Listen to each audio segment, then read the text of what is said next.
Saya langsung boleh ke Dr. Basuki. Apakah ini memang sebuah kemustahilan akan mewujudkan kemerdekaan Gaza Palestina di tengah banyak faktor yang tadi diutarakan oleh Bung Faisal? Baik, terima kasih. Saya bukan reporter, saya bukan pembawa laporan. Saya memberikan kesaksian saya. Saya dokter bedah ortopedi, bisa menyambung tulang-tulang manusia yang patah.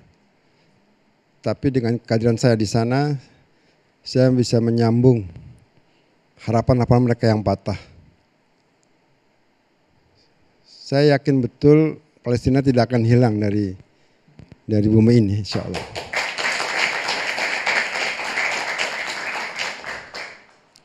Saya koreksi sedikit, Prof. Ini betapa rusaknya kebiadaban penjajah itu, tapi saya tidak pernah melihat keburukan sikap orang-orang di Gaza. Gitu. Jadi wajahnya tersenyum, kalimatnya santun, sangat menghormati. Bahkan dalam kondisi mereka itu kesulitan di pengungsian, tanpa listrik, tanpa air, dokter-dokter dan perawat tanpa gaji. Mereka itu segan meminta saya mengerjakan operasi itu segan. Tidak pernah mengeluh warga Gaza? Tidak pernah mengeluh. Dia hanya menawarkan, Anda mau kerjakan, kalau enggak ya saya kerjakan.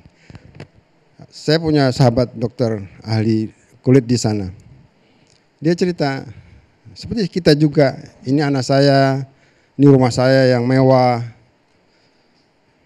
Anakmu kemana sekarang? Anak saya sudah wafat, sudah syahid. Terus saya bilang, apa yang bisa saya bantu? Saya tidak butuh bantuan Anda.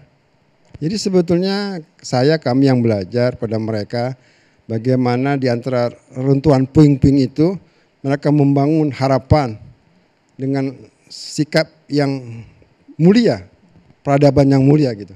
Bagaimana mungkin mereka itu akan bersikap destruktif gitu. Kalau yang saya datang itu kan orang biasa ya, mohon maaf bukan orang kombatan ya. Itu rumah sakit orang-orang biasa. Di antara mereka juga ada yang merokok. Biasalah kayak ke Indonesia. Tapi kata-katanya tetap santun, tetap mulia, tidak ada yang mengeluh. Dan saya tidak pernah mendengar mereka itu menyalahkan pihak manapun. Itu yang saya heran. Tidak pernah terlihat amarah, balas dendam sekalipun? Tidak, enggak pernah menyalahkan siapapun. Kalau saya pernah ada ayahnya perawat yang wafat ya, saya takziah di kamar jenazah. Ya alhamdulillah, sudah baik, insya Allah mereka akan di tempat surga. Tinggal kami yang di dunia ini yang menikmati sebagai ujian buat kami. Baik, jadi saya mengatakan, Dr. Basuki, saya banyak belajar dari peradaban mereka itu. Oke. Bu Susi, sekaligus konklusi boleh? Kalimat dari Bu Susi melihat kebetulan fakta yang terjadi. Ya, saya memberikan pesan. Sekalipun saya katakan ethical humanism itu penting, tapi jangan kita humanis yang akhirnya lupa bahwa capitalism exist. Oke. Capitalism itu yang aneh adalah two-state solution dilakukan oleh Bill Clinton 1996. Uangnya dibagi untuk Egypt dan Israel untuk tidak berperang. Jadi uang yang diarahkan ke Israel itu digunakan untuk mengembalikan untuk lobby-lobby AIPAC di Amerika Serikat sehingga politisinya semua membela Israel. Jadi masalahnya apakah Amerika sengaja membagikan uang itu untuk mengindoktrinasi politisinya. Jadi hati-hati ya, karena capitalism is only for profit ya. Okay. Buy low, sell high. Jadi walaupun saya ethically humanist, tapi ethically humanist with rationality. Dalam arti empirical harus benar-benar cocok, kalau tidak Anda dikelabui oleh kapitalis-kapitalis itu. Terima kasih banyak Bu Susi. Bung Slamet. Dalam konsep Israel Raya itu bukan hanya Palestina, tapi targetnya memang Palestina, Yordania, Suriah, dan Lebanon. Jadi kegilaan Israel ini alasannya tentu karena konsep Zionis. Konsep Zionis ini memiliki tujuan negara Yahudi harus seluas-luasnya sampai angkatan bersenjatanya tidak mampu lagi.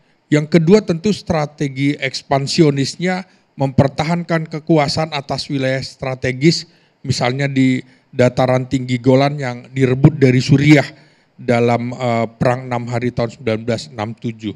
Yang ketiga tentunya penguasaan wilayah Israel ini ingin menguasai wilayah-wilayah yang dianggap sebagai bagian dari tanah bersejarah sesuai dengan keyakinannya. Nah, tentu saja konsep Israel Raya ini tidak didukung juga oleh sebagian penduduk di Israel dan juga di negara-negara Arab. Karena itu kita harus menghentikan kegilaan Zionis Israel yang akan melakukan penjajahan-penjajahan bukan cuma di Palestina, tapi Suriah, Lebanon, dan juga Yordania. Pak Kiai. Mayoritas penduduk di Palestina itu adalah Muslim, 93%. Dan mereka tentu adalah menjiwai dari keimanan itu. Maka kita harus berbaik hati dan juga membangun persaudaraan. Apalagi di sana ada Syekh Muhammad Amin Al-Husaini, ada tahun 1944 adalah mufti pertama yang mengakui kemerdekaan di Indonesia. Maka kami dari Majelis Ulama itu tidak bisa mendukung banyak seperti militer. Tetapi fatwa kami keluarkan tentang bagaimana kita menghambat laju dari penjajahan Israel, termasuk adalah memboikot produk-produk dari Israel itu. Terima kasih Pak Kiai. Singkat boleh satu kalimat Prof. Hikmahanto? Saya berbeda pendapat mungkin dengan Mas Faisal Assegaf soal Palestina sebagai negara khayalan. Karena menurut saya ada dua perspektif. Pertama, saya bisa mengerti kefrustrasian dari Mas Faisal Assegaf terkait dengan isu ini, lalu mengatakan Palestina pasti khayalan. Tetapi kalau karena saya patuh pada Undang-Undang Dasar, dalam pembukaan Undang-Undang Dasar jelas dikatakan bahwa yang namanya penjajahan harus dihapuskan dari muka bumi ini. Oleh karena itu, kita harus tetap terus berikhtiar bahwa tidak ada lagi penjajahan di muka bumi. Saya, Mas Andro, ingat ada politisi yang kalau melihat masalah, mohon maaf, prostitusi. Dulu ada, sekarang ada, akan datang ada. Satu mengatakan, ya sudah kita legalkan. Kita ambil duitnya, kita ambil manfaatnya. Tapi ada yang mengatakan, saya lahir karena Tuhan menciptakan agar saya bisa menghilangkan itu. Mau sekarang saya tidak berhasil, tapi kita harus upayakan. Terima kasih Maka banyak. oleh karena itu Palestina harus merdeka dan kita harus upayakan. Satu suara Palestina harus merdeka. Terima kasih banyak semua narasumber. Saya juga mengucapkan terima kasih kepada BAS. Selamat malam, saya Andrew Merkuri. Sampai jumpa.